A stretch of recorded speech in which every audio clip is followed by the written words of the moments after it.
Hi there, this is Bob Eubanks, and you're listening to Fab 4 Free-for-All. But doesn't everybody?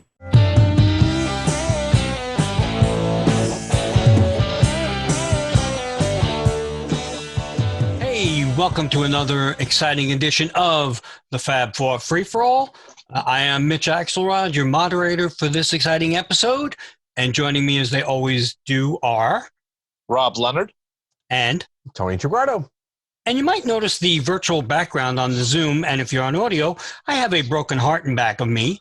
What becomes of the broken-hearted, Mitch? That's another group. Oh, sorry. Wow. So Rob and I will be talking about... Oh, hey, we're video now, so I can... Okay, thank you. Anyhow... Is each one of us going to do that Paul McCartney thing at the press conference? Yes, you can do it and I'll do it. Yeah, he's scratching his eye with his middle finger. Yes, which, you know, come on, Paul, we know what you're doing. Anyway, I love that. Is that because people do that to you all the time, Rob? No, because you don't expect it from Paul. You expect it from John. From George. Or George. Or George. George who just looked at the camera and went like that. Yeah. He didn't care if he was hiding it. Anyway. Wouldn't it be funny if that comes up as the screenshot in YouTube for the show? Anyway. Oh, God. That would be. Sorry. I hope not. Oh, someone's freezing that. Anyway, we have the broken heart because we're going to talk about Beatles Un-Love songs. That's right. You heard me right. Sort of the middle finger kind of goes with the topic then, really. Sort of. Well, in many ways. It depends because these Un-Love songs go both ways in terms of the person jilting the Beatle and the Beatle jilting or being jealous of the person. And we're going to talk about a whole bunch of songs which may sound happy, you know, because they're under the guise or under the music bed of a pop song or a real big rocker in a couple of these cases. But they are not really happy songs. And one thing Paul McCartney said in the anthology, if you remember, at the very end, he's talking around the campfire and he says, I'm so happy that we told everybody about love and understanding and peace, you know, we give peace a chance and the love you make is equal to the love you take and all that good stuff, or the love you take is equal to the love you make. I never would know which one that is. But he's around there and he said, you know, we could have told people to, sod your parents and sod off, but we didn't. It's all about peace and love. Well, Paul, we're here to prove you wrong. Sometimes it was about peace and love. Sometimes it was about burning the bitch's house down. No. If you've heard other shows, you know what I mean. But I know what he's talking about. They didn't really attack the system, like the establishment. The establishment, and Taxman's a takeoff on that. But most of the songs are love songs, but these are unlove songs, which could be the opposite of a love song, meaning it's a love song also, but an unloved song. Remember, man, that the opposite of love is not hatred. The opposite of love is apathy. Oh, God. Who said that? Well, I don't know. I remember hearing that when I was in high school, or first time you break up with your first girlfriend. You don't hate them, man, because hate's not is not the opposite of love. You'll get past this, and then you won't think about it at all. Apathy is the opposite. Right now, I swear I'm listening to Tommy Chong. That's okay, man. You passive, where are you, man? So some of these songs are on that beautiful double LP package called Love Songs, and they're really not love songs. But so why don't we start trying to prove Paul wrong? Sorry, Paul, we love you, but we unlove you too. So Unlove You Too. That could be a good George Harrison song for Revolver, the alternate mixes. Unlove You Too. It's a Ruddles number. Unlove You Too. Very true. So why don't we start off with to what we think is the ultimate really unloved song where John actually mentions death. You don't really have a love song if there's death in the song. So it's obviously Run for Your Life. Anybody want to take that first? I will. First of all, John borrowed the opening line from an Arthur Crudup song, which Elvis did. So that's where he got it from. And we speak about when he got sued by Morris Levy. That one he should have been sued by and wasn't. It's still a really threatening line to use as the opening line in the song. I'd rather see you dead little girl than to be with another man. It's about possession and nothing else. Jealousy and it's just it's so out there, and he sings it like he's half drunk, and he's slur. It sounds like his voice is slightly slurred a little bit. Sounds like a Dylan-esque kind of song. That's all. Yeah, but it's because of the strum. That whole make you toe like it's very like sloppy vocally. Yeah, I know what you mean, Rob. But it's filled with anger, and really? it's and it's just. I mean, just the sound of it. It just everything on it sounds angry. George's guitar solo, the drumming, even. It's just there's just such anger on the song. They captured the moment of how to create a song that matches the feeling of the song musically. For me, other than the no at the end, which to me is like the Beatles Monkeys moment. I agree. It has become over the years probably among my least favorite Beatles songs. Really? It's definitely ranks as one of them. I love the the Rubber Soul album very much, obviously. But that song over the years has when I was a kid, it was just another song, and stuff like that. I guess I just find it so incongruous with everything else that they said, did, stood for. I mean, well, you hear the line in. No, I'm sorry. It was just you hear the line in. When I was, I beat her and kept her apart from the things that she loved. In getting better. But to hear like a line like "I'd rather see a dead little girl than to be with another man," it's just very. It's creepy. It is. It is creepy. That's a great line. I could spend my whole life trying just to make you toe the line. I mean, it's just you know what? It sounds like one of the few times where a Beatle wrote a song as an exercise.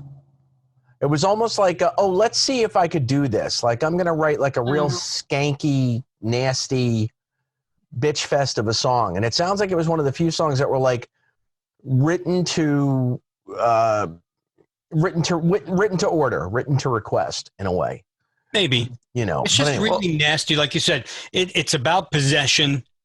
It's about jealousy. We know how John was with all that stuff, and we'll get to other songs where it's there too. But just a lot of these, they're there in the lyrics, but not so blatant like, death. I'd rather see you dead. That's a pretty strong sentiment, considering it was the first song written for Revolver, or recorded, right? Yeah. Rubber Soul. Sorry. I did it too. That's weird. Anyway. So, I mean, it does have a nice poppy, beat. So, rather see you dead little girl than to be. Sorry. It's better than, doing that. I think someone did a version like that. Probably Pat Boone's version. But the thing about the song is it's just John sort of got away from that style. If you look at I'll Cry Instead and that song, and there was a couple other songs where there's a lot of anger. You Can't Do That, where he just had that period. You're right, where he was writing that type of anger songs. You're not sure why. You can't do that. You can't do that was much earlier, and he never tells the chick he's gonna like throw her out a window. He basically says like, if this happens again, I'm gonna leave you. Right. Which fair enough. I don't think that usually requires stitches. But depends. But yeah, I guess. But Run for Your Life is just very well. John dismissed it in 1980 for the Playboy interview. Yes. He did not like it. He wasn't proud of it. I think it's a. I mean, I don't like the topic, but I just think just listen to John's rhythm guitar on it. He is smashing the hell out of it. It's like he's taking out the anger, not only in the way he sings it, but in the way he's smashing his guitar. There's not many songs. Yeah, no, but the anger in his playing of the rhythm guitar is something you don't see a lot in his stuff. It just rings. I like the sound of the song. I would love to hear just the instrumental version. That's interesting. Yeah, it's a great. Yeah, because it's a great track. Tremendous guitar lick. I mean, it is an absolutely tremendous guitar lick. You know what, though? He couldn't have even that's all right. I don't think he could have actually even changed that to "I'd rather see you hurt, little girl." That's still mean. I mean, whether she's hurt or dead, and I don't mean this, meanly, funny. I'd rather see you cry, little girl, than to be with another man. Nope, doesn't go. It doesn't. Why not? Because the way he said, "I'd rather see you cry," it doesn't work. It wouldn't work with the way he sang it. Well, I mean, you're correct. It wouldn't work with the same musical arrangement, probably, but it's the way he sang it. But yeah, but at that point in his life, he wasn't using cry as much. There was a lot of crying in. Rather see your head explode than to be. I mean, you can get. Nice. Either way, it's mean. So, you want to get to another song? Yeah, I personally like the song a lot. I think it's one of the better songs. Also, some people have said it's the O.J. Simpson song. That it captures his, nice. And I've used the joke too on my show where O.J. from what you read was very controlling of Nicole, and some people have called "Run for Your Life" the O.J. Simpson song, like me. So, but I stole it from someone else. But why would you call it that? Like what? Because it explains that relationship. All right, just I'm going to pull a Rob here and do one more thing. The way they sing that line or the word, that's the end, little girl.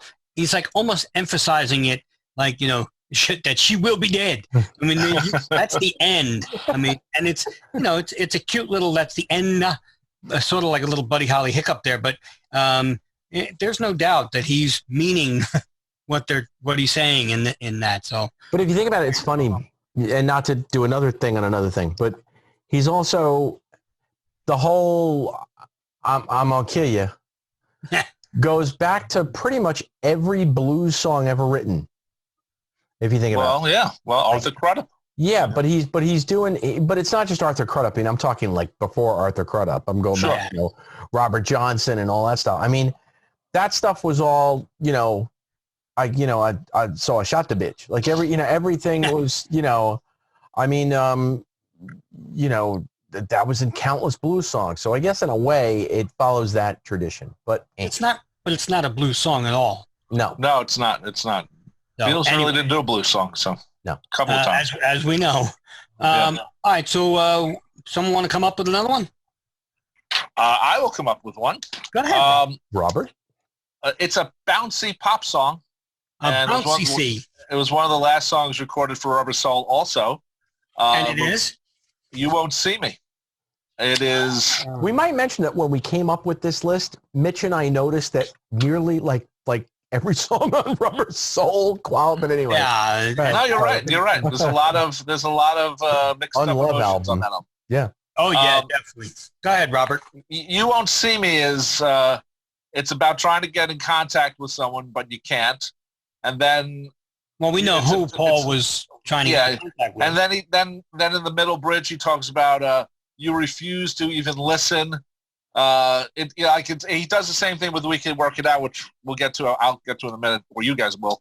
But "You Won't See Me" has the great background vocals. It just take away from the anger in the song. I don't know if that was on purpose or not, or they just that's something the Beatles did great, was those type of background vocals. But it is not a happy song, though it has a happy feel, and I really enjoy the song also, and I've actually sung it with people, and like one time in a car, driving with someone else, and I started to sing it, and she sang along the harmony part, and then she afterwards said, "That's such a sad song," and you don't think about it until you start looking at the words that it is kind of a very sad song.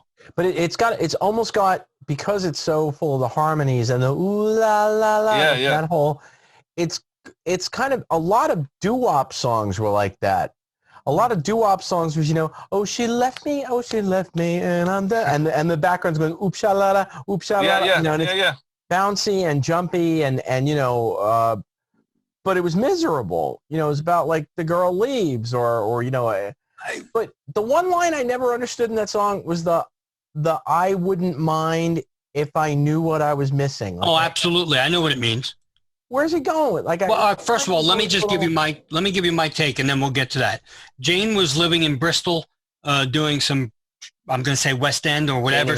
Actress Jane Asher. Yes, he was dating at the time, and a lot of the songs he wrote allegedly about her, we'll say allegedly, but he couldn't get in touch with her. So he wrote this song, and, he's frustrated, but also he didn't mind getting, not being able to get in touch with her if he knew what he was missing. It's curious. What is she doing?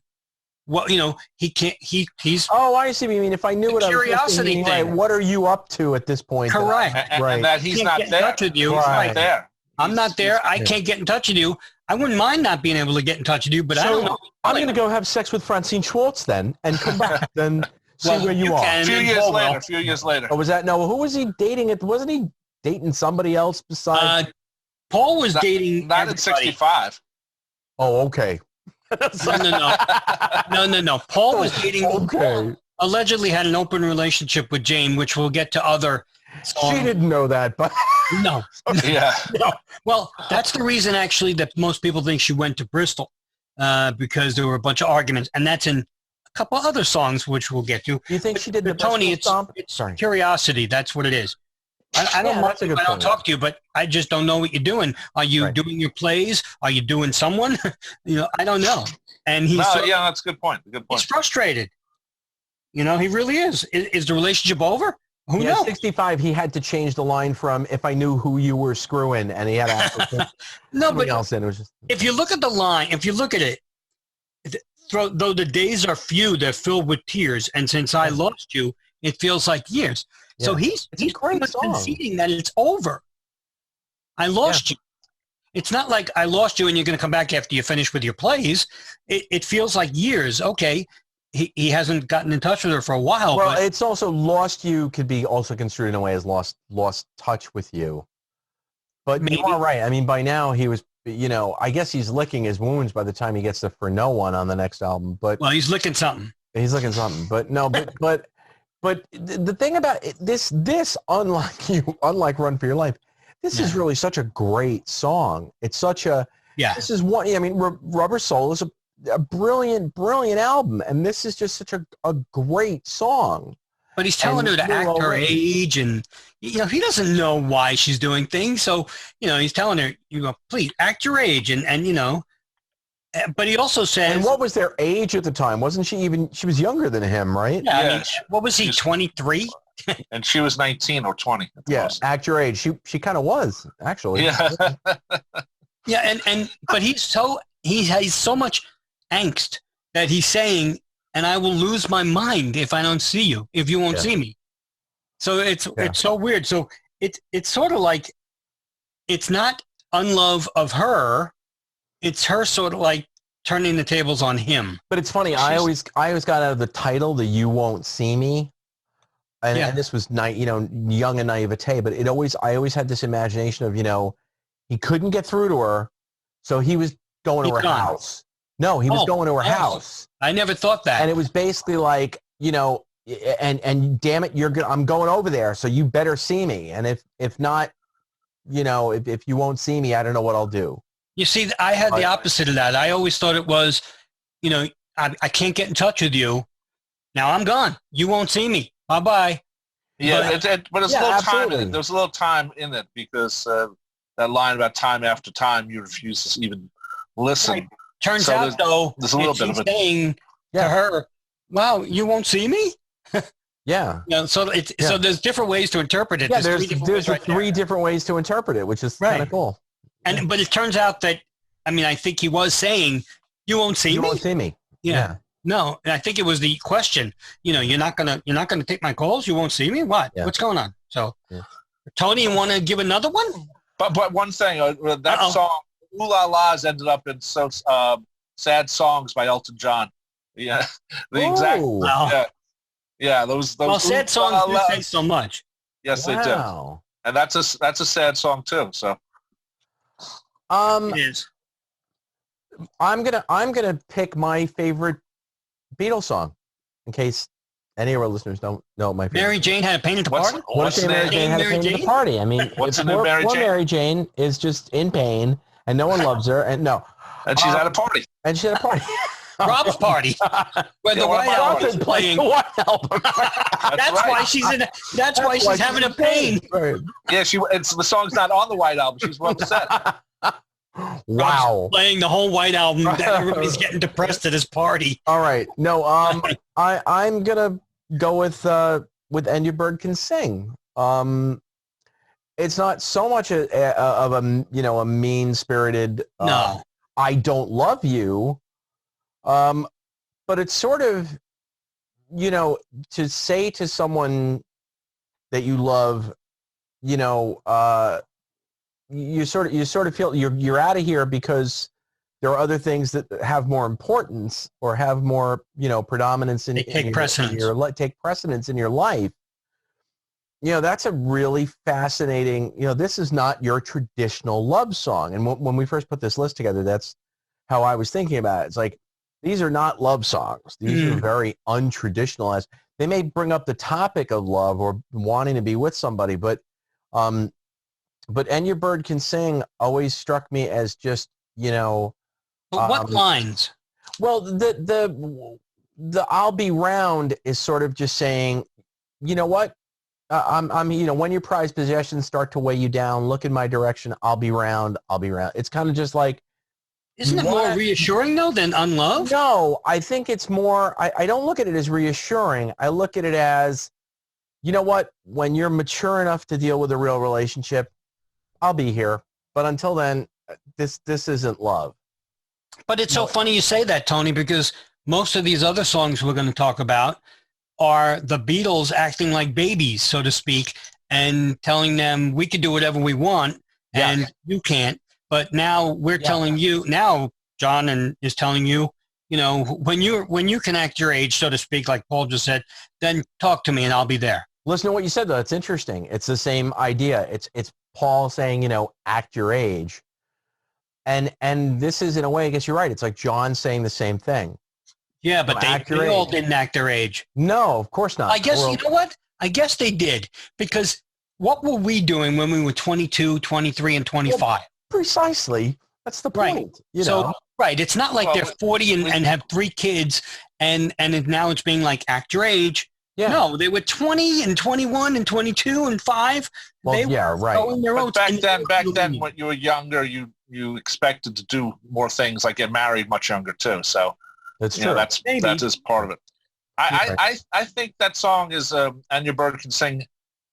I think you're right, Tony. It's about, if you want, I'll be over here if you ever want to come back. But at the same time, "And Your Bird Can Sing," but it don't get me.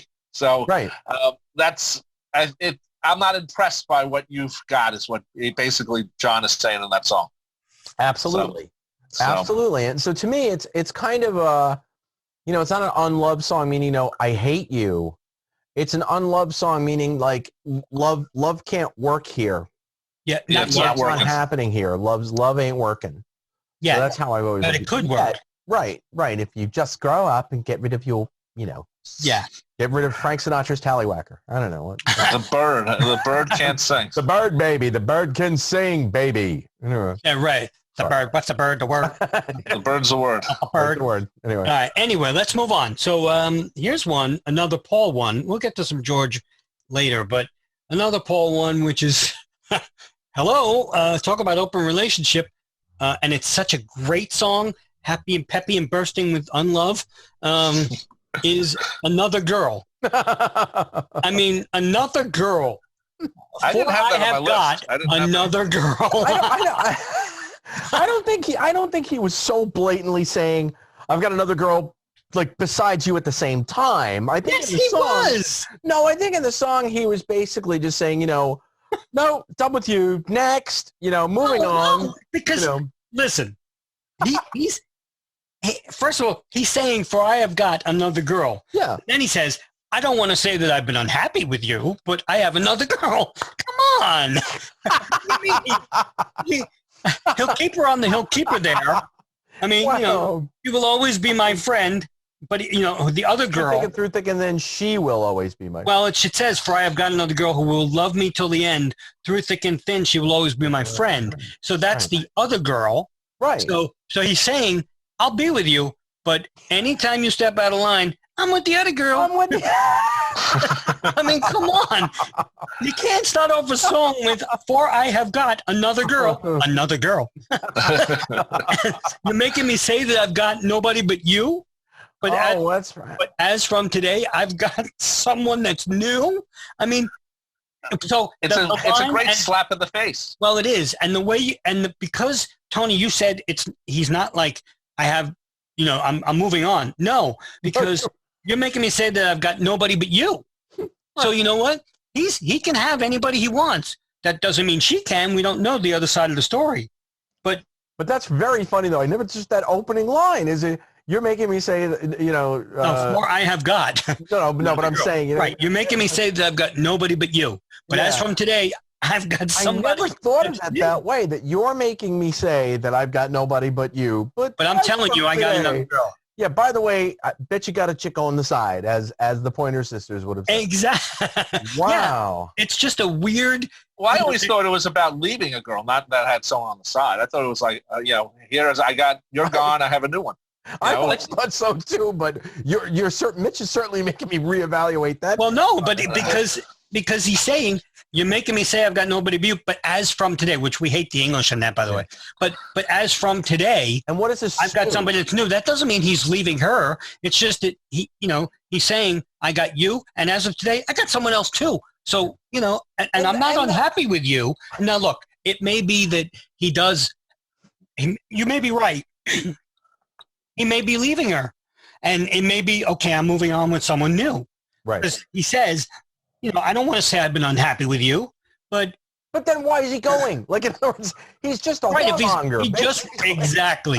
It's that open relationship thing. But you're missing. Happy with you, but I want someone new. You're missing the line, though. It goes, I ain't no fool, and I don't take what I don't want, or I've got another girl. That is the end of a relationship right there. He's saying, I don't need this. I don't need this. Well, but why? Breath, he's saying, I'm. It's not to say that I've been unhappy with you. Yeah. But I just don't want you. Right. It's over. That's what he's saying. That's what he's saying. That's an old shoe thing, man. That is one cast-off deal, man. That is just bye-bye, woman. My ass is out of here. It's a very weird, and it's, again, under the guise of a really great pop song. It is. I mean, the way it just starts off energy-wise, for I have got, it's great. And then he runs away with the girl whose breast he rubs on the beach by mistake in the video. For those of you that don't know, watch Help and slow it down frame by frame. When he's playing the girl, so to speak, he actually brushes against her breast and makes an expression like, oops. So you got to watch it because, he's 23 and he's feeling up someone. And if that had happened now, it would have been, lawsuit, end of career. It's a different time. Yeah, definitely is. Well, that was very innocent, though. It's so funny. It was. So but it's funny because that scene is so innocent, yet the song he's singing is really not. So right. Anyway, let's move on, shall we? Well, that was almost a video spit take, actually. Well, it's funny that we keep, you think that John is the angry guy, but or the unloved guy, but you know what? I have another Paul McCartney song. Go for it. Going back to Rubber Soul, I'm Looking Through You, which is the title. It's a great song about, ending a relationship. I'm looking through you. Where did you go? I thought I knew you. What did I know? And you don't look different, but you have changed. Yeah, right. It's on her. This time the blame's totally on the other person. Yeah. Right. And love has a nasty habit of disappearing overnight. Is that a threat from her to him? No, that's him saying it's over. He's saying that, this is... Why did you not treat me right? Love has a nasty habit of... That's it. Is it right? But why did you not treat me right? I think it's saying that she did it to him. Yeah, correct. Why did you not treat me right? But is he threatening her now, saying, no, you screwed me over? Now, love has a nasty habit of saying goodbye. No, I think what he's trying to say there is, why did you not treat me right? And I think it's just an observation. Like, now I'm all of a sudden, being taught this lesson that love has a nasty habit of disappearing overnight. Well, a little back. Sorry, go ahead, Rob. It's a nasty habit. That's the beautiful line of that whole song. Yeah. It's a nasty habit of disappearing over time, which is how, in many cases, love ends. All of a sudden, you wake up and you say, holy crap, what am I still doing here? And it's over. And I just love that song. And I love the way that song got put together because the middle eight wasn't there in the first take, the version that's on Anthology 2. And then that, to me, that middle eight makes the whole damn song. Well, a little backstory on this, guys, because I was reading up on it, and Paul does explain a lot about his songs in the Barry Miles biography. Right, many years from now. He did say that, again, this was Jane was far away from him in Bristol again, and he was disillusioned with everything. And he says, quote, I was very selfish. And he said, she kept pulling away. And he said, leave then, I'll find someone else. He was very cocky. He actually said, that's a quote, leave then, I'll find someone else. So, right. And then he said, but it was really shattering to him to be without her. So it's kind of, again, he was Paul McCartney. He is Paul McCartney. He could, at that time, he could have anybody he wanted. And he kept threatening her, not threatening like physical violence, threatening her, whether it's in song or wherever. And then he missed her. So, even though, sometimes it's a dual-edged sword, fame. He could have had any roadie he wanted, but as we'll see in a different song by George. But, I think in this case, there's a lot of emotional baggage on Paul's part. He's disillusioned with her commitment, I think. And, he's saying, I might leave, so I think it is a threat. But think about, I'm sorry, you go first, and then I'll go. Do you think that there's considering Paul's situation with the Ashers and talk about getting really, really personal. Yeah. Do you think that the line in the song makes reference to their class difference? You were above me, but not today? No, I just think he's looking down on her, not a class system, but I think he's looking down on her like you were above me, meaning like I always looked at you like a deity. And now, since I'm not happy with you, you're just one of the girls. Or maybe it's also, sorry, Rob. You put her on the pedestal. Right. She's above you. Yeah. Right. And now that you don't love her anymore, or it's not as good, she's just there with the rest of the girls that you can have, so to speak. Or is it an admission in a way, too, of, you're thinking of me the same old way.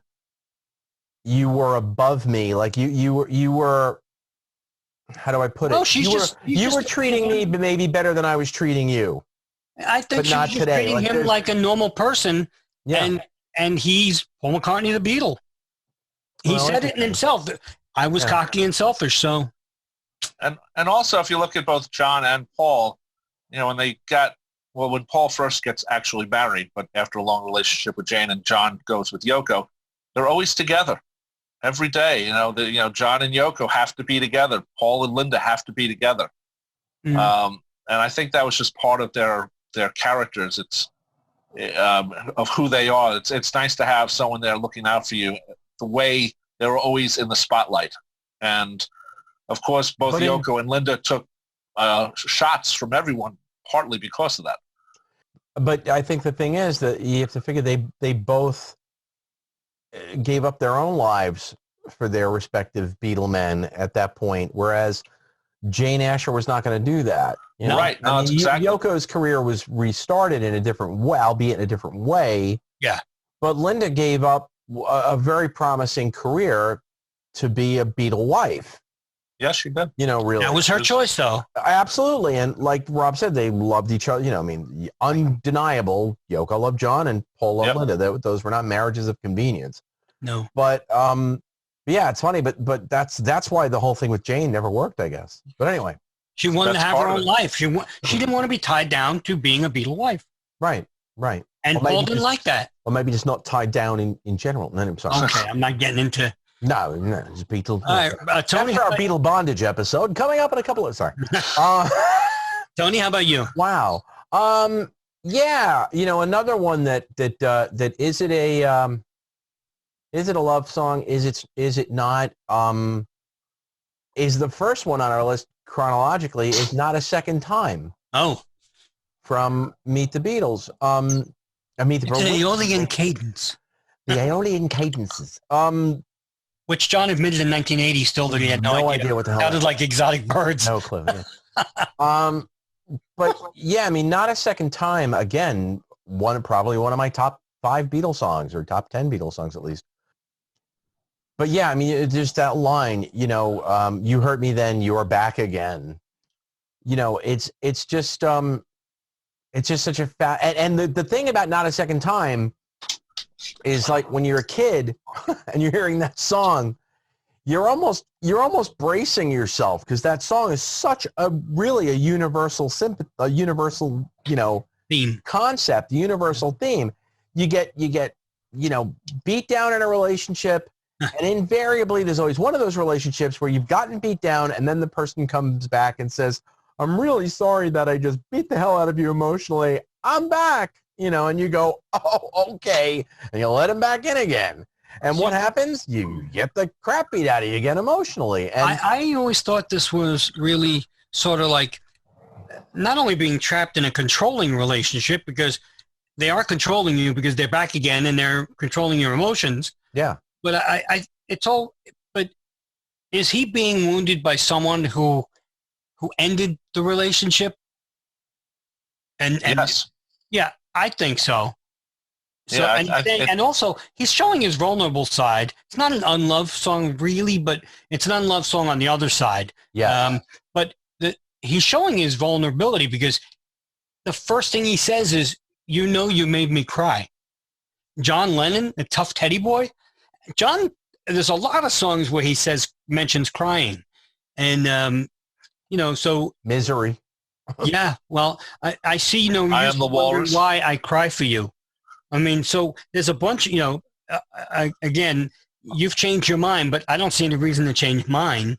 So he's being controlled, and he doesn't like that. I think he's being wounded by that. Well, it's having the fortitude, it's having the emotional strength to actually say, no, not a second time. No, not a second time. Right. Not being funny. It's emphatic. Right, exactly. No, because and at the end, no. Yeah, but the funny part of all those, and again, I'm reading into it, but this is what we do, and this is from an emotional standpoint, from the delivery, from the way it's coming out of his mouth. When the song ends and the fade out happens, me growing up, the thought always went through my head, he's going to go back to her. Because it's methinks thou doth protest too much. By the end of the not a second time, no, and to the fade out, and she's gonna just she'll plant one on him and he's back. It's again we're talking at that point we're talking about a 23-year-old who again when I was 23, I mean I won't say what I went back for, but. I went back, and it just, that's what you do. You can write all you want about it, and you're still going to, they can just go, oh, puppy eyes, and you go, oh, okay, bye-bye, and you're going right back to them. So, we have to take it from that point of where they were at the time and how old they were or how young they were. Yeah. So, from that perspective. So it's a little difficult. Well, you know what? Both Not a Second Time ends with no, and so does Run for Your Life. And, that's weird. They're kind of, opposite songs, but but he might go back to her in this one. In Run for Your Life, they're going to not find the body parts. Yeah. And I always thought that I'll Cry Instead could be a very good sequel to Not a Second Time. Maybe. Sort of regaining his composure, even though he does cry in that song too. Yeah. I'll Cry Instead. Yeah. So Not a Second Time, like I say, still one of my all-time favorite tracks. Mr. Axelrod? Yeah, let's do one that in the beginning I talked about. It could be a good rocker. Let's talk about I'm Down. Now, again, I'm Down could be very ambiguous, so I'm saying it right off the bat. Some of these lyrics have nothing to do with anything in terms of unlove, but a lot of them do. I mean, you tell lies thinking I can't. That's see. but man buys ring, woman throws away. I guess Well, all right, let's go through it. Right. Can't get more. Like, for I have got another girl. It's you tell lies thinking I can't see. You can't cry because you're laughing at me. So not only is she's telling him lies, but he's crying and she's laughing at him. She's kicking the man while he's down. Oh yeah, definitely kicking him. And it's such a, but it's great. I mean, every single Beatle musically is on their A game here. And Paul is, just screaming the crap out of this. But how can you laugh when you know I'm down? I mean, and then they repeat, how can you laugh? Like, it's almost like they're kicking him too, But I mean, and then I guess the part that really gets me is we're all alone and there's nobody else. But you still moan, keep your hands to yourself. So two things about that. She doesn't want him, even though they're alone, right? And he's still Paul McCartney. That probably didn't happen that often when he was rejected. But I think the word moan actually is very weird in this sense. And I don't mean it like, I mean it sexually, but I'm not trying to be funny here, but you still moan. Like, I guess for lyrical, you're not going to say, you still say, but well, that's moan. So they're still in the act. It's almost like, Day Tripper, you get me halfway there. You took me halfway there, or it's that, never mind. No, don't. Watch out. It's that middle of the night wood thing, Morning Wood High. No, Morning Wood High. Just I gave you hands to yourself, damn it. No, but it's such a weird choice of words. You still moan. They're alone. She doesn't want him. He has to keep his hands to himself, but yes, she's still moaning. So it's a little. But she's not moaning. She's moaning like keep your hands to yourself, like that. It's really, like that, it's a Rob? wine. How you doing? That's a fine Long Island wine you have there, Rob. Thank you. I'm from Long Island. Look that up. So, but go ahead. I understand where you're coming from, Mitchell. It's I can't think of a better word than moan. You're right. You can't say, you still say, keep your hands to yourself. Right. It doesn't work. You still moan. It has a better effect, especially since they're alone. And it's sort of like, we're all alone and you still moan. It rhymes. I get it. But it is a weird choice if you're thinking about the song lyrically and not just as a good rocker. Technically, from the Rodgers and Hammerstein perspective, it rhymes better than else and self.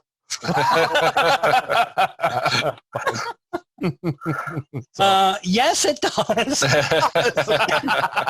But he's yelling, "Oh, baby, I'm down on the ground," and she's still laughing. She's his ass. So, but it's also the whole man buys ring, woman throws it away. Just throws it away. But what do you mean the same old thing happens every day? No, it doesn't. Well, maybe for him it did.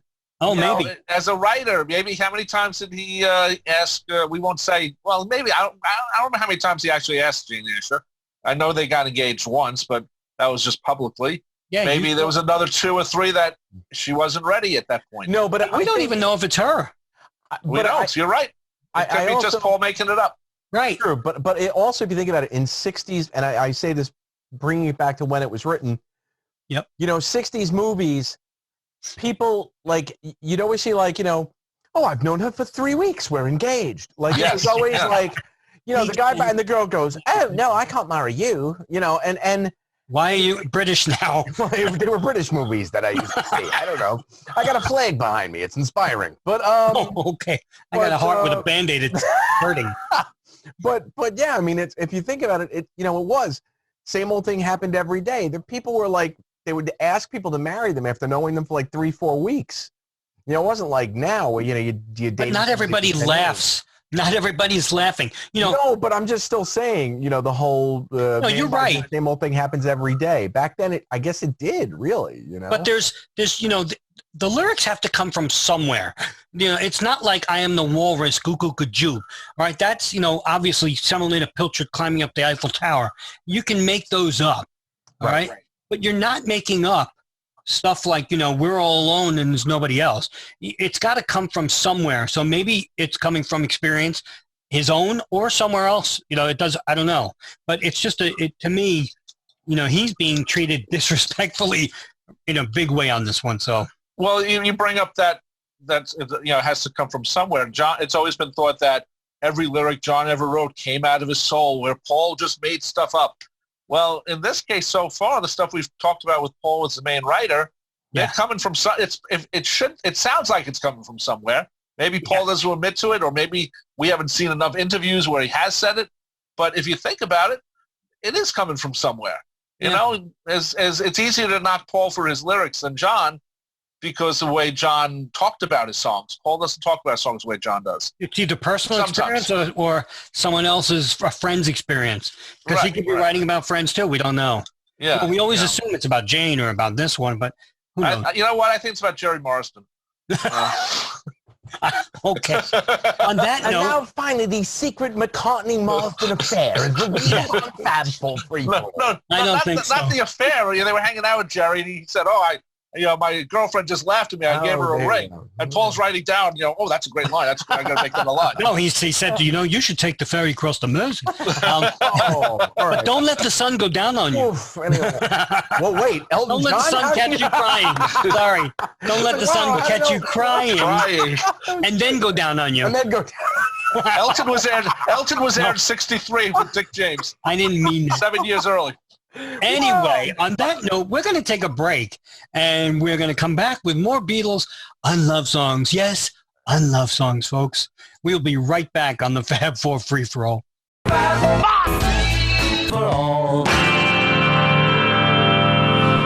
Hi, folks. This is Tony from Fab 4 Free-For-All. As Mitch has mentioned several times, the cast of Fab 4 Free-For-All do not profit in any way doing these shows for all of you. In fact, we actually lose money because of studio time and other production expenses. Now, we have looked into show sponsors, but for a number of reasons, we've decided it would be in the best interest of all of us, including you, our listeners, not to have sponsored ads in our shows. So, what we've done is set up a Patreon account. Patreon is a crowdfunding platform that allows artists to obtain funding from patrons on a recurring basis. Now, it can be as little or as much as you think you can send to us for the work that we put into providing quality Fab 4 Free-For-All shows. Now, we know that we have thousands of worldwide listeners, and if each of you just contributed $1 a month, that's just 25 cents per episode, we would have enough to retire and not have to do these shows. Sorry.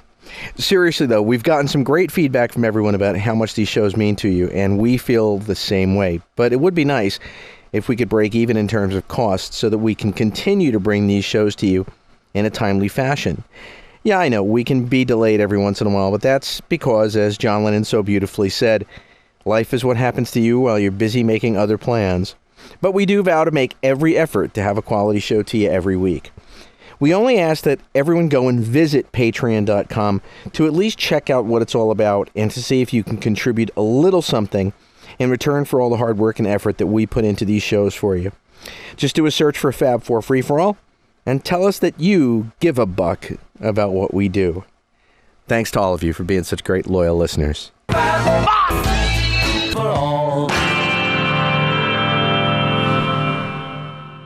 And we are back. And we have different backgrounds. Check it out. Look at that. Pretty daisies about love for mine. Love. Yeah, okay. All of a sudden it became British during the break.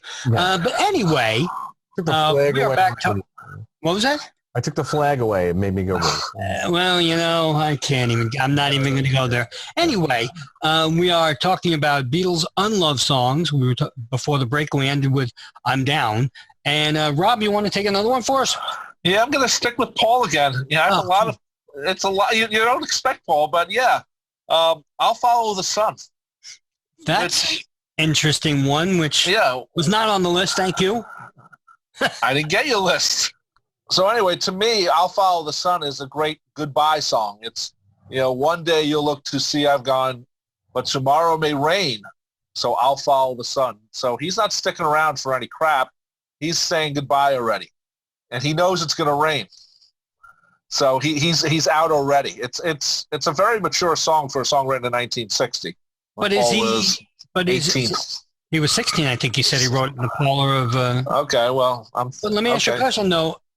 That's about what about that is an unloved song? I mean, he's saying goodbye. She didn't do anything wrong, evidently. But now, he's just saying, and now, so my love, I must go. Yeah. Although I lose a friend, in the end, you will know. So I don't know if it's a unloved song. He's just saying goodbye to a friend. Well, it's really, if you really think about it, yes, it's a quote mature song for a young person to write, but it's filled with ambiguity, really, if you try to figure out what exactly it means. I always thought it was about leaving. Well, he does say, "And so my love, I must go." So maybe not just a friend. You're right. Okay, yeah, but right, and though I lose a friend, in the end, you will know. You'll know that I was the one, and you let me go. That type of thing. Right. I was the one. Right. And tomorrow, yeah. So maybe interesting. Yeah, interesting. Wow. Not one I would have thought of, but a good choice. Thank you, Tony. So, let's give Ringo his. Back to Rubber Soul again, and What Goes On. But it's not really Ringo. Well, he wrote 3 words. I know, but he wrote I know. It's really doing the lead vocal. I'm just still saying it's the only Ringo vocal on our list. But yeah, I mean, it's basically, it's so easy for a girl like you to lie. I mean, that's a great country song lyric. Just off the Ringo's country song loving mentality. You know, it's so easy for a girl like you to lie. Like even the way he says it, you know. Right. You know, I could feel my future fold. What another great little bit. Well, yeah, when I see you with him, I could feel my future fold. Yeah. It's weird. He's getting jilted, and she's openly cheating. Right in front of him, yeah. Openly cheating on him. Wow. So what goes on? You're tearing me apart. But she's like totally just doing it like, haha. It's sort of like Paul with his open relationship. I'll find someone else. I got another girl. Well, she's saying, I got someone here, and I'm cheating on you, and it doesn't matter to me. And he's saying, wait, what goes on? And that's funny because, you know, having been written by John, he's always been the controlling one. And well, not always. A lot. I guess Norwegian Wood. Norwegian Wood. Him. Yeah. But then he burns her house down. and how do you think this song would have played if John had sung it? Oh, I don't know. You know, it plays differently with Ringo. The demo is there, but I mean, obviously it's a demo. But you know, Ringo has Ringo, you know, he's singing it like Ringo would. But how would John have sung it if he was a little angrier? And you know, it has a lot of John-isms in it. You know, tell me why, and you know, he used that phrase again for the song "Tell Me Why," which came after actually what goes on was written. So but it's interesting how you look at a song differently because a different singer sings it. But disrespect. I used to think of no one else but you were just the same. You didn't even think of me as someone with a name. I was just someone you were tossing aside after, you know. It was always just, hey, you down there. Oh, God. Oh, my goodness. Oh. Sometimes we don't know what goes on this show. All right, what goes on? Right. Wow. All right. So please me, right? No. Well, it's please me. Like I please you, right? Anyway, is it my turn again? It's your turn again. Yes, it's your turn. All right, I'm going to go with well, there's not. All right. How about the song that Tony and I make fun of all the time? All the time. And it's Paul's song, "What You're Doing." Yeah, that's the one where they don't care at the end. John and George just go blah, blah, blah, whatever. I mean, it's look what you're doing. I'm feeling blue and lonely. Would it be too much to ask of you what you're doing to me? Like, again, the girl's like, screw you. I know you're a Beatle, but you know what? And is it Jane? I don't know. Is his lover not being attentive to him? I don't know. He's obviously lying. He's lying because well, it says, "Please stop your lying. You've got me crying." No, again, you got me crying. Lying and crying. Now, again, this could be fictional. We don't know, but it's still, whether it comes from his own experience or someone else's, it's still like they can't. I'm going to say this. I know it's going to go. They can't have their cake and eat it too, so to speak. They really can't. And a lot of the girls that they were dating or writing about, thinking about, or whatever, seemed like they were pretty strong personalities. Yeah. Because, these people are now lying to them. And by this time, we're talking late 64 when this was written. Yeah. So, they've become established already as the Beatles, and they're still getting lied to. And, but I've been waiting here for you, wondering what you're going to do. And should you need a love that's true, it's me. So he obviously loves her or is in love with her or something to that effect. And he's waiting, but she's still lying to him and making him feel blue and lonely. So he's saying, come on, what are you doing?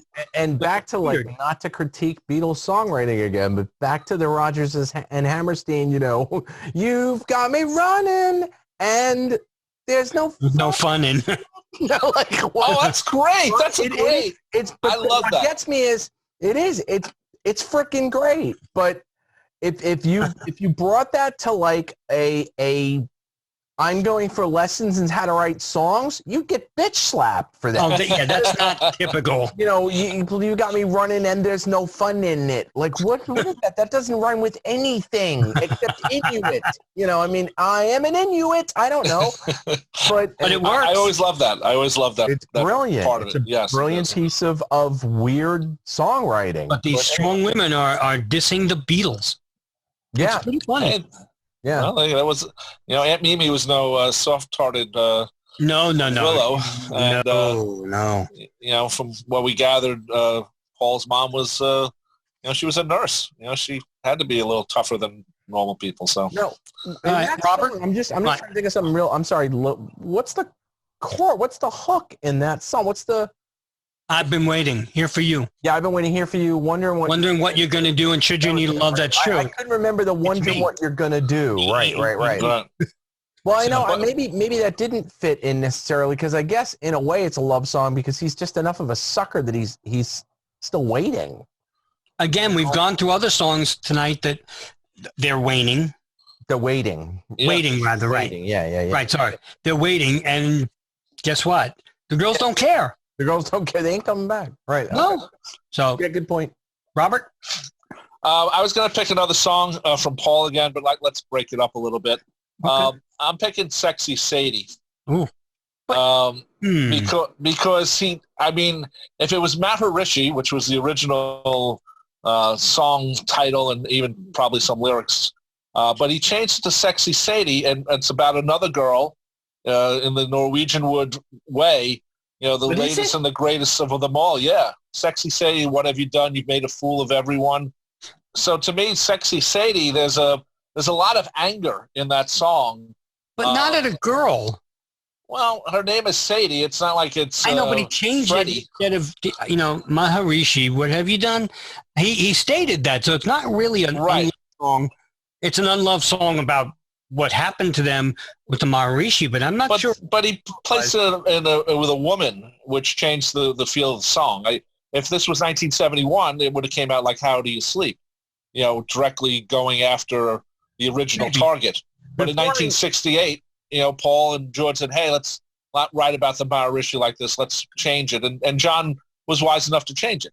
And, Before I knew it had anything to do whatsoever with the Maharishi, I thought that when you got to the line, she came along to turn on everyone, I thought it was somebody who was bringing them acid. Right, like a pusher, but a girl. Yeah, like I always, that was the impression I always got. That, she was somebody in their circle who was the one that was bringing them, at that time I didn't know if I knew about acid, but either bringing them grass or whatever. I never thought of that. I never thought of that at all until you just brought it up. But Maharishi was their drug replacement, really. Well, he came along to turn on everyone, right? Lighten them. Yes. Absolutely. Not get them high, get them high on life, not, so. Well, back to I'd love to turn you on. That was, there were times when John said, no, we weren't talking about drugs.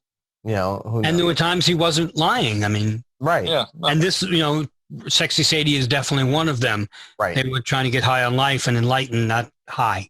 Right. I mean, they might have gotten high afterwards. Who knows? Yeah, that was very enlightening. Let's smoke a joint. Anyway. Yeah, exactly. All right, we got others. Tony, you want to go? Okay. Looking at some of the others that we've discussed, we've gotten through a lot of them. But We have others. Yeah, I mean, to George again, and going over to Revolver. Yep. I want to tell you. Okay. Then again, this is sort of similar to And Your Bird Can Sing. You know, it's all right. I could wait forever. I've got time. You know, like, but it's also just that, again, it's the kind of thing like And Your Bird Can Sing. Is this something that one says to someone you love? You know, it starts with my head is filled with things to say. I'll make you maybe next time around.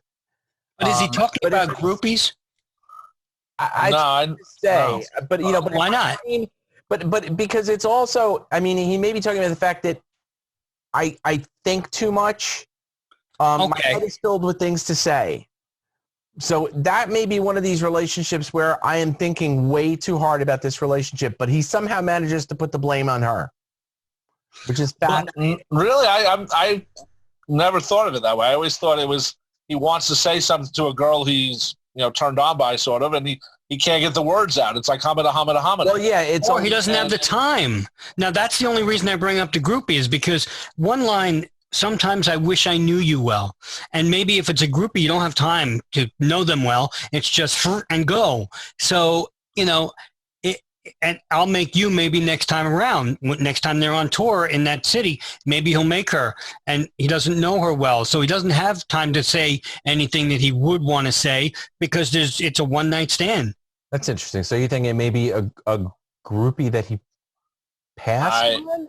Or a groupie I never thought of it that way, but maybe a groupie that he actually wanted to get to know, or or yeah, who knows? Maybe he just told them he wanted to get to know them.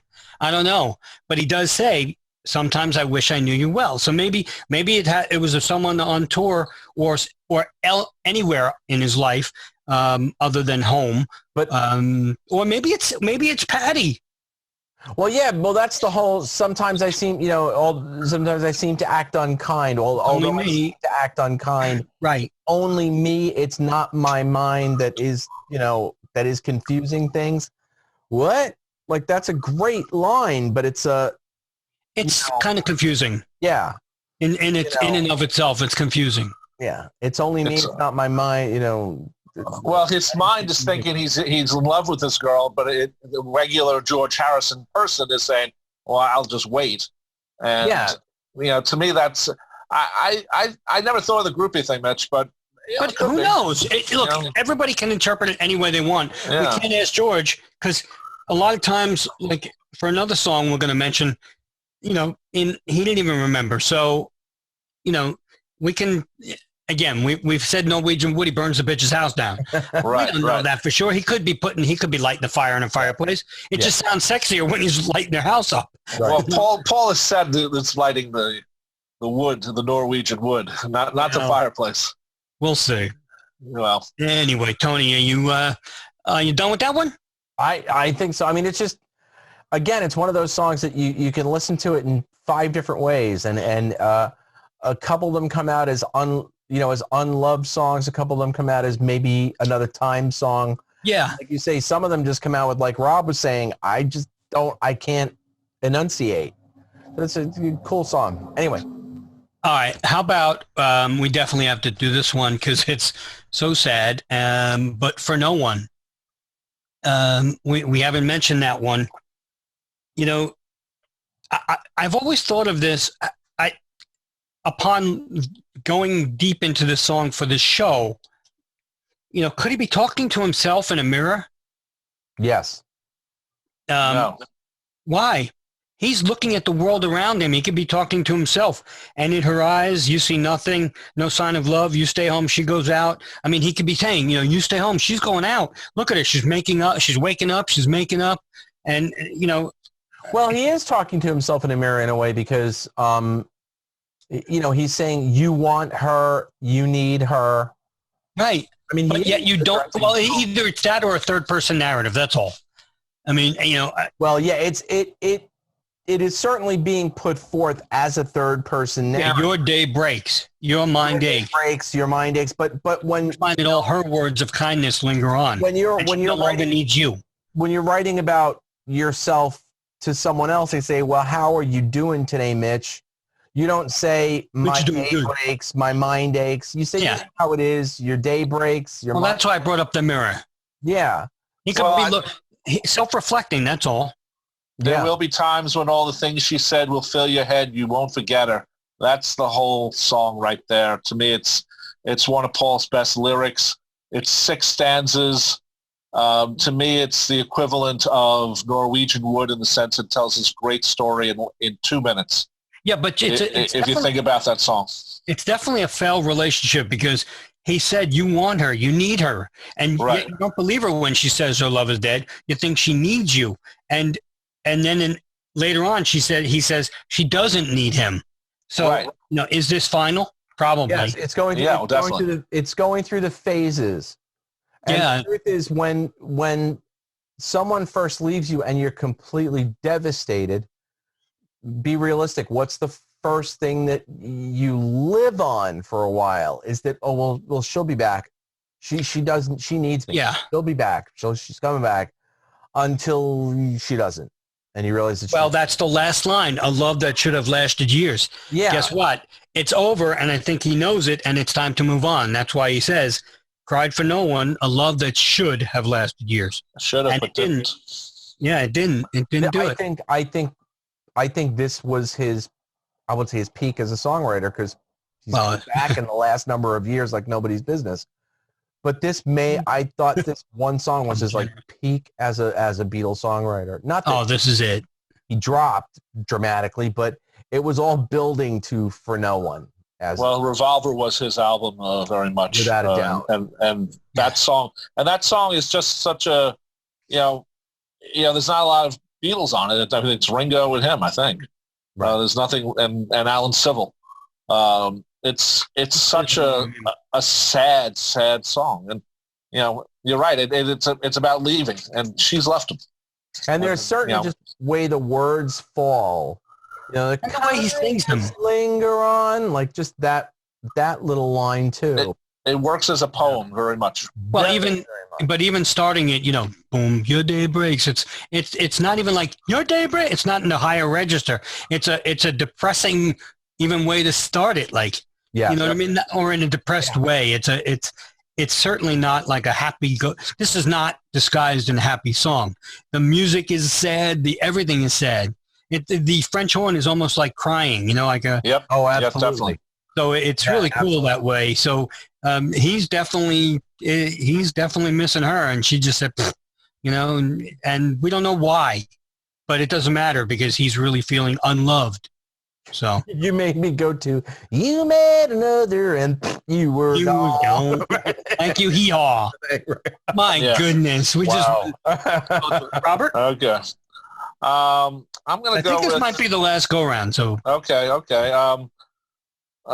Going back to Paul again. Well, this is the John and Paul song. We Can Work It Out. This is okay.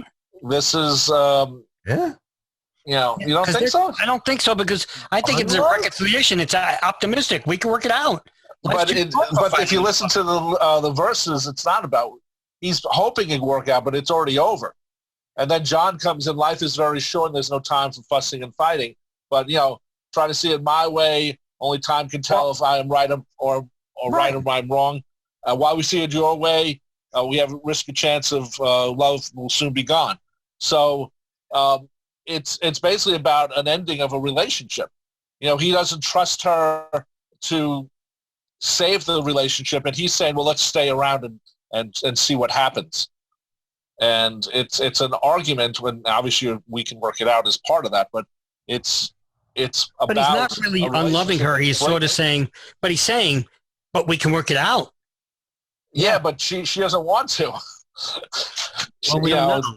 Well, interesting. I always looked at that as not really a love song, or I look at that as just a I would say like a mature love song in a sense. It's not a I love you, you love me, And what are you, Barney? Well, it's a relationship. It's a relationship song, and Yeah, but to me, a relationship song like something like a We Can Work It Out, just by its title alone, there's an optimism factor there. where I think that like a lot of the other ones we're looking at, it's just sort of just like, it's not, there's nothing, it's done. There's nothing there, but it's interesting in a sense that, you do bring up a good point, Rob, though, because what does John's line mean? We always think of John's line as meaning we should reconcile this. But for John to say life is very short and there's no time for fussing and fighting, my friend, is that kind of just like, what are we doing here? He's sort of that verse is sort of like saying, come on, let's go. It's over. So we can work it out. It's a little different. So I think it's more of a relationship song than a breakup song or an angry song or an unloved song. But it's part of the maturity of the band in 1965. So hopefully, for our purposes, they wrote a song right after that they were not working it out. The bitch leaves. yeah, it could be a day tripper. Right. That's a whole other song. Right. Oh my goodness. So Tony, you got one more? Well, no, that's a solo song. We can't do. Nice. I don't know. I mean, again, Hard Day's Night. Back to John. You mentioned it. You referenced it, but tell me why. Okay. Tell me why. Tell me why you cried and why you lied. People like lying and crying. People like to lie to them. The Beatles like to get lied to by their ads. They like to get lied. They like to get. They're going out getting lied all the time. But tell me why you cried and why you lied to me. The line, if there's anything I can do, because I really can't stand it. I'm so in love with you. He's yearning for her. She's lying to him. Tell me why you cried. And he wants to try to work things out, but it doesn't look like she does. Yeah, well, but if you don't, I really can't go on holding back these tears in my eyes. He's crying a lot. Yeah, I mean, I don't think he's going to survive this one. It's one of these like, man, that relationship is just But he's begging on his bended knees. If you'll only listen to my pleas, if there's anything I can do, because I really can't stand it. I'm so in love with you. If I can sing a falsetto. It's really weird because he's, it is, I think it's funny. I thought a lot of these songs that we did tonight were going to be more about, the Beatles being bastards, and they were, but a lot of times we pick songs that the people they were with were bastards to them. Beating them around, Very weird. But did you guys all notice, and I mean, Rob, I don't know if you, but even like other than Sexy Sadie, did you notice that like all of it kind of stopped at Revolver? It doesn't really go on. You see, my theory is this. A lot of the songs past Pepper were not love songs. They were more introspective or psychedelic or just made up words, like I Dig a Pony. And so I got one, maybe. What? After Revolver. What about I Me Mine? That's not a relationship song. It's more of a declaration song about, about ego and. But you're saying to someone, you don't know whether or not it's a love relationship or not. Maybe. You're saying to someone all through the day, I me mine, I me mine, I me mine. Like it's, Well, they even said, many times in the beginning they were writing from me to you, please, please me, I'll get you, I want to hold your hand. They were doing stuff like that. So there was more of a chance that they were going to talk about experiences of love or unlove. Once you got past Pepper, it was the summer of love, but they weren't really writing those types of songs. There's barely a love song. There's barely a love song on the White Album, if you think about it. Except it was Sheepdog. Yeah, and I Will, basically. Yeah, but they really didn't write many songs like that, after 67. It was weird. Yeah, they a little more story songs. Darling sort of is a love song, but Hello Goodbye could be, something construed as maybe, you say yes, I say no, bye-bye. Who knows? But a couple of songs that we didn't touch on that I think maybe just deserve honorable mention before we go. George, Think for Yourself. Definitely. We don't know if he's talking to a girl or God. We don't know, but he does say you're going to cause more misery. I know your mind's made up, and I've got a word or two to say about some of the things you do. You're telling all those lies. Here we go again, lies. Yeah. So we didn't touch on you can't do that. I've got something to say that might cause you pain. Yeah, that's this time. He's being possessive. He's jealous. He's insecure. He's being aggressive because he's saying, he's not saying I'm going to kill you like in Run for Your Life, but he is saying if I catch you talking to that boy again, I'm going to let you down. But I don't know. I still think of that as a love song because what he's trying to just say is like, yes, I love you, but don't mess up. Right. Because if you do, or I'm gone. But he's very aggressive about it. It's not like he's very assertive about it. He's insecure. He's aggressive. It's not like, I'll give you another chance. He's just like, hey, if I catch you talking to the boy again, I'm done. So yeah, it's aggressive guitar playing too from John. Yeah. The rhythm is very aggressive again on that song, the way it was on Run for Your Life.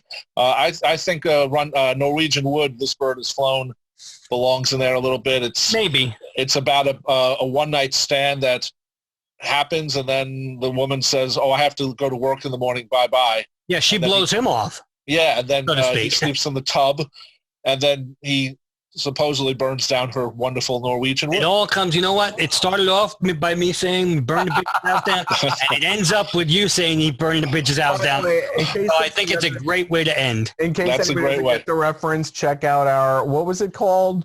The story song. What was it? Our plays. Beatles stories or whatever. We did plays. Yeah, we check that out. We each made up a play on, and mine ends with the house burning down. Anyway.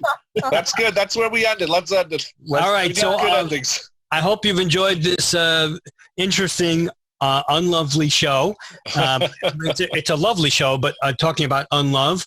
And I have been your moderator for this show, Mitch Axelrod. And joining me, as I'm glad they always do, are Rob Leonard and Tony Traguardo. And we will see you hopefully real soon. Fab 4 Free For All was edited and produced by Tony Traguardo at Word of Mouth Studios in Westbury, New York. The opening and closing theme is Not Alone by Barry Waller. Be sure to visit our website at www.fab4all.com.